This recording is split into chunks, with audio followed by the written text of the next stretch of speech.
حالا میدونم کلی هم اتهام به ما میزنن ولی اشکال نداره.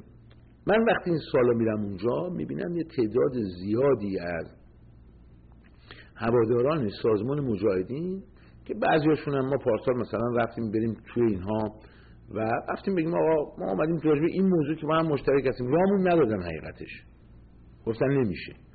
ولی حالا من دارم سوال میکنم از شما، خب این آقایون مجاهدین که الان میبینید با لباس زرد توی این جماعت دیدین، اینها میان اونجا یه اسکرین بزرگ میگیرن، سخنران دعوت میکنن، میکروفونشون بوق گوش رو کر میکنه.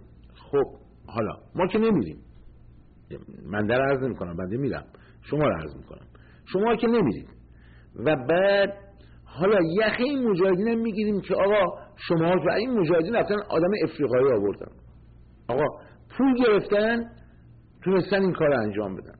من الان چی میگم؟ من میگم اصلا مجاهدین رفتن دزدی کردن، از این بالاتر که نیست که از دیوار خونه مردم رفتن بالا دزدی کردن، حاصل این دزدیشون رو آوردن علیه جمهوری اسلامی دارن خرج میکنن.